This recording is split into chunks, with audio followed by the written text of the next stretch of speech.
Yo, what is going on, everyone? My name is Nick, or the Notorious Fantasy, and in today's video, we're going to be talking about 4 players that you should let your idiot league mates draft. 4 players that you should not be drafting in 2024 fantasy football based upon their current ADPs. But before we could get into things, I would like to ask that if you guys are new to the channel and you do end up enjoying today's video, that you please make sure to hit that subscribe button down below. And while you're down there, whether you are new to the channel or not, please make sure that you do leave a like on today's video. It would help me out a ton. If you want to follow me on Twitter or X, please do so at NotoriousFantasy. So let's get into today's video. We begin with my first do not draft player, and that is Kyren Williams, running back of the Los Angeles Rams, current underdog ADP running back 7 at pick 24.5. Kyren Williams was nothing short of fantastic last year in 2023. This guy came out of nowhere like an RKO from Randy Orton, right? Cam Akers starts off the season as the lead back of the Rams, and we quickly realized that Cam Akers is a 2-pack of ass, and we realize that Kyren Williams is going to be the guy there. Kyren Williams' rise came very quickly, and the guy was dominant game in and game out when he was given the opportunity to be the lead back on the team. He was the running back 7 in PPR last year and the running back 2 in PPR points per game. The reason why I am nervous about Kyren Williams right now has nothing to do with his ability to tote the rock, right? It has nothing to do with his skill set. It has everything to do with his injury. Last year, he plays in 12 games with 11 starts, 228 carries, 19 per game, ranking 13th at running back, 1,114 rushing yards, almost 100 rushing yards per game, 95.3, third at running back, 48 targets, 4 per game, 24th, 32 receptions, 2.7 per game, 28th, 206 receiving yards, 17.2 per game, 32nd, and 15 total touchdowns. He scored more touchdowns than games he played last season, and he was also very efficient. 8th in true yards per carry, 13th in yards per touch, 9th in yards created, and 2nd in dominator rating. But the problem here is the injury. Kyren Williams has been a player that has had a couple of injuries in the past, and while I joke all the time that I'm as much of a doctor as Johnny Sins, and that I am not going to pretend to be a doctor here, it is definitely something that I am worried about. Kyren Williams is out for OTAs with a foot issue. Now, Sean McVay has already stated that Kyren Williams is good. He had a little foot issue that we're going to be smart with him here. He had that injury. We're not going to rush him back, essentially. He'll be ready by training camp. And according to the Coach Speak Index, McVay is typically not a liar, right? He doesn't have a huge nose like Pinocchio, right? Typically, he tells the truth. He has a 90% reliability rating to injury, Coach Speak. So, should you be in a full-on panic mode about Kyren Williams? I don't think so yet. But if you are drafting Kyren Williams as the running back number 7 right now, I think you are downright delusional because of the immense amount of risk that comes with this injury. What happens if he comes back in training camp and then he gets hurt again? What happens if, he'll be ready by training camp, turns into, he'll be ready by the end of preseason, or, he'll be ready by the start of the season? There are enough running backs going around Kyren Williams that I really like to where you should just not really consider drafting him unless he falls. Now, a thing with do not draft these players, do not draft player videos, is that a majority of the time, I don't really think the player is all that bad. I just do not like their ADP. I think drafting Kyren Williams as the running back 7 is incredibly stupid. Now, I understand that not every single pick in your fantasy football draft needs to be as safe as it gets, right? You don't have to double wrap your squad in a Trojan and have the other part being on birth control, right? You don't necessarily need that. But when you're in the second round, right, I don't want to be taking super unnecessary risks. And I think drafting Kyren Williams right now would be that. And even if he is A-okay to play, right? Even if he's back by training camp, they drafted Blake Corum for a reason. I don't really see Kyren Williams scoring 15 fucking touchdowns again. Is Kyren Williams guaranteed to be a bust? I don't think so. But at price, at ADP, I am not willing to draft Kyren Williams as the running back number 7. Now, if he starts free falling down the draft boards, right, and you get him out of value, of course I'm willing to take the risk, but right now, the risk is a little too much for me. At number 2, we got George Kittle me Timbers, tight end of the San Francisco 49ers, underdog ADP, tight end 7 at pick 66.6, a little spooky there. Tight end 5 in PPR last season, and tight end 6 in PPR points per game. Now, George Kittle is another guy like Kyren Williams that is really good. You could argue that George Kittle is the best all-around tight end in the National Football League, right? This is a guy that blocks exceptionally well. He's laying out pancakes game in and game out like he works at the Waffle House, like he works at Denny's, okay?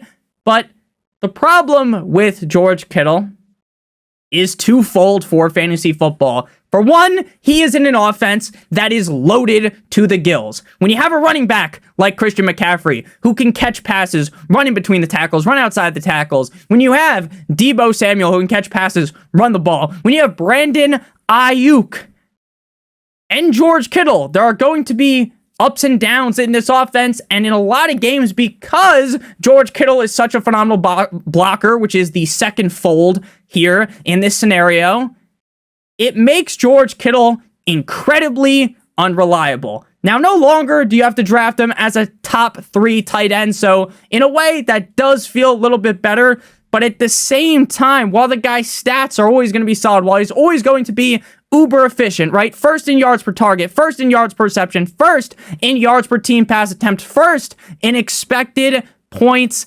added.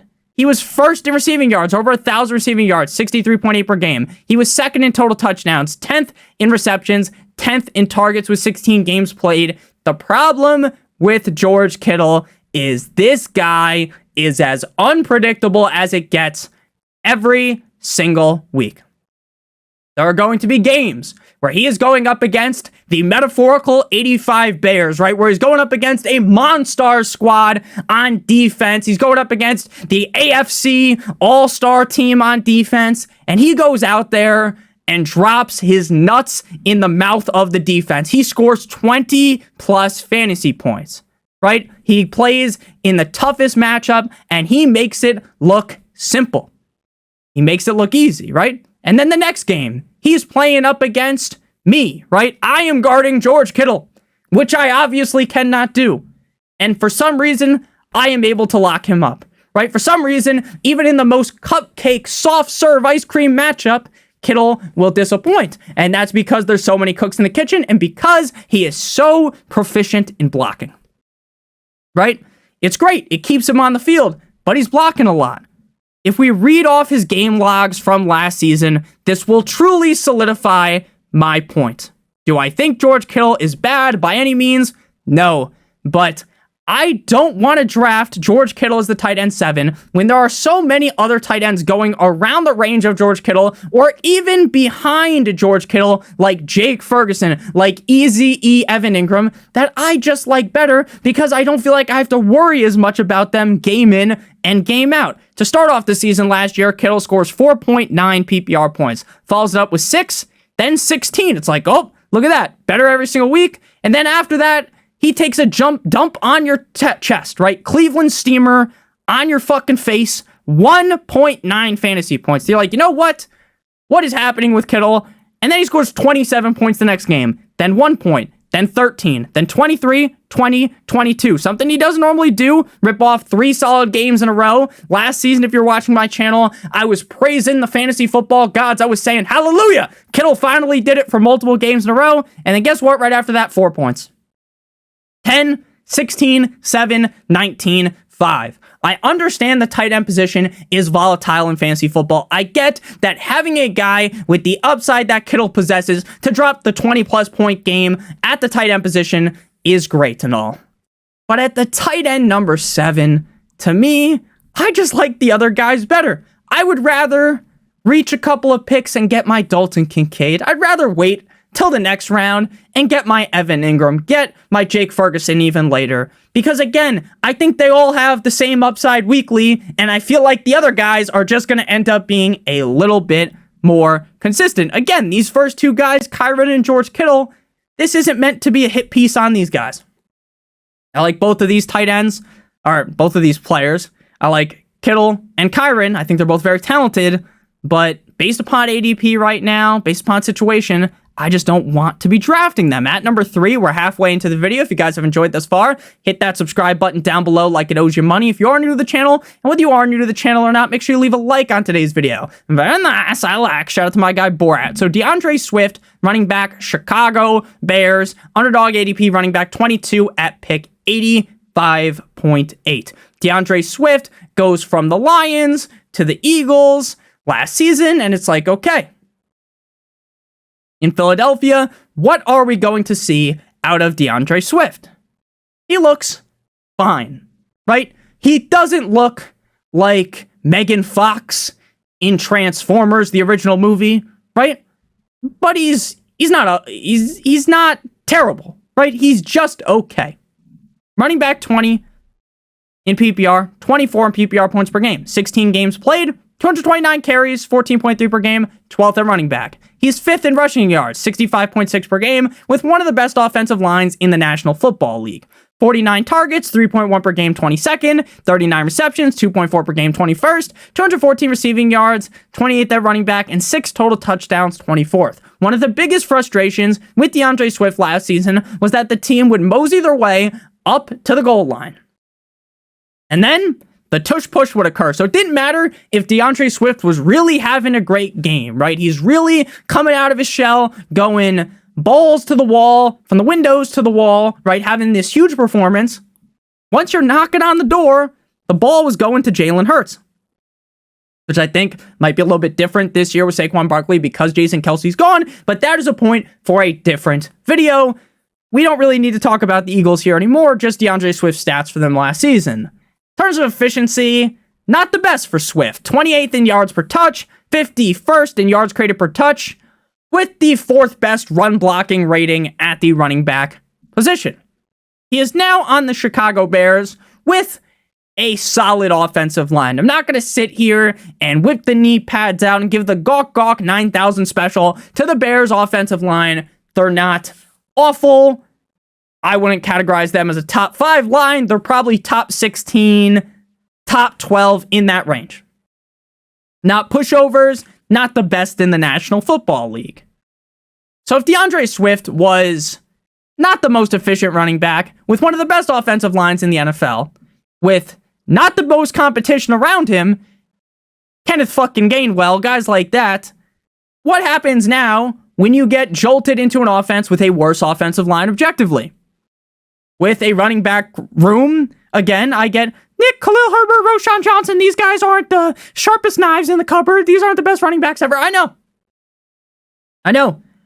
But how much better is DeAndre Swift than Roschon Johnson or Khalil Herbert? The answer is, sure, he might be better, but not by the widest of margin, right? Would it be shocking to anyone if this was a full-blown running back by committee, 2-headed dragon like Jakiro in Dota 2, right? Very plausible. What happens if this is kind of a 3-headed backfield of death, where no matter which running back you like, even if you drafted all of them in different leagues, you end up being disappointed with every single one of them? Now, I expect the Chicago Bears offense to skyrocket, right? I expect the Chicago Bears offense to take it to the next level. They've got Rome Odunze. They've got Keenan Allen. They've got Wiki DJ Moore. They have Cole Kmet. They draft Caleb Williams, right? They have an offense that is set up for success, but I don't think DeAndre Swift is a good enough player to clearly say that this guy is going to be the workhorse running back on the Bears. I think that is a delusional take. Now, Come late August, come early September, could DeAndre Swift be the guy? Yes. But right now, in late May, getting close to early June, right? We're approaching June. It seems like a big risk to draft DeAndre Swift when, again, I think Roschon Johnson, Khalil Herbert, you can compare them to DeAndre Swift. Okay? DeAndre Swift hasn't necessarily lived up to the expectations that a lot of us threw onto him entering into the National Football League as a Detroit Lion. Again, I think DeAndre Swift is fine. I don't think DeAndre Swift is a certified bum, but I think in Chicago with these other running backs, DeAndre Swift has the potential to get left out to dry. At number 4, we got Tony Pollard. Now, in yesterday's video, we were absolutely, metaphorically, gargling on the gonads of Tyjae Spears. Because I really think that Tyjae Spears might be better than Tony Pollard. Underdog ADP running back 27 at pick 94.7. Now, I know if you drafted Tony Pollard last year, I was someone that was on the bandwagon. I was the fucking conductor, all aboard, choo-choo, of the Tony Pollard Express. And that ride ended just like the Titanic. We crashed into an iceberg and we're stuck floating around in some freezing cold water like we were some penguins. But instead of being actual penguins, we were screwed. We were screwed and we didn't even get on one of those little life raft thingies, okay? Tony Pollard was the running back, 14 in PPR, 23 in PPR points per game. His stats are going to look decent. Now you have to kind of put the situation into the stats. He's the clear running back 1 on the Dallas Cowboys, a great offense in the regular season. And he fails. He fails big time. There were many games where he completely disappeared. He was invisible. You couldn't see him, and it was a tough pill to swallow, especially where we drafted Tony Pollard. He was a big, fat bust. He basically bukkake'd all over your team's face. 17 games played, 7th in carries, 14.8 carries per game, 252 carries. Turns that into 1,005 rushing yards, 59.1 per game, 12th. 67 targets, 11th. 3.9 per game, 55 receptions, 8th at running back, 3.2 per game, 311 receiving yards, 18.3 per game, 18th, and 6 total touchdowns, 24th. Anytime they got to the goal line, Tony Pollard was as ineffective as it gets. It was like using some saran wrap. It was like using a candy bar wrapper as a rubber, right? As a condom. It just doesn't work. That's what Tony Pollard was. They'd be knocking on the door, their nose is in the end zone. They're essentially a millimeter from the end zone, and Tony Pollard could not get in. If Tony Pollard was to score, they need to be like 15 yards out for him to score. Again, is this guy a certified bum? Probably not, but I think Tyjae Spears is better. 3.9 true yards per carry, 42nd. That is just terrible. 44th in true yards per touch. 50th in fantasy points per opportunity, and negative 30.7 expected points added, 135th at running back. That metric essentially tells you that if you put me in at running back, if you let me put me in, coach, I'm ready to play today, like the center fielder song, if you put me in, I would have done a better job than Tony Pollard. And now he has been put into a worse situation with more competition in Tennessee. I think the Tennessee Titans might be a sneaky good team, right? Sneaky. Maybe not a playoff team, but maybe sneaky good, sneaky competitive. They go up against a good team and they keep them on their back foot, right? The other team's on the back foot. They got them on the ropes and maybe they choke at the end. But the Tennessee Titans, I think, could be good. But if I could compare Tyjae Spears to Tony Pollard, I'm taking Tyjae Spears basically every single time. Tyjae Spears goes 10 plus running back spots later. We talked about him in yesterday's video. Check out that video if you haven't seen it already. We're on the Tyjae Spears train, and we have ran clear away from the Tony Pollard Express. Fool me once, shame on me. Fool me twice. Can't get fooled again. I ain't drafting Tony Pollard again. Now, it's going to end up just fucking uppercut from Mike Tyson to the dome if Tony Pollard pays off. But again, I really think that Tyjae Spears is the better pass catcher. I think he might be the better all-around runner. I think Tony Pollard isn't even guaranteed to start week 1 for the Titans. Now, if Tony Pollard didn't sign with the Titans. Tajay Spears will probably be like a 6th-round pick. But because Tony Pollard is there, because there's the notion of competition, it kind of devalues Tajay Spears. But I still like Tajay Spears way better than Tony Pollard. You won't catch me drafting Tony Pollard on Underdog Fantasy. You won't catch me drafting my redraft leagues either. So thank you guys all so much for watching. If you are new to the channel and you didn't enjoy today's video, make sure you guys hit that subscribe button down below. Hit that like button as well. Check out one of the videos on your screen if you haven't seen them already. Make sure you leave a comment. Nick, I love George Kittle, or whoever you love. Maybe you like the players. That's okay. I'm going to be wrong. You're going to be wrong. And that's what makes fantasy football so fun. Maybe one of us is wrong. One of us is right. I love you guys all so much. Hope you all have a great one. And as always, good boy.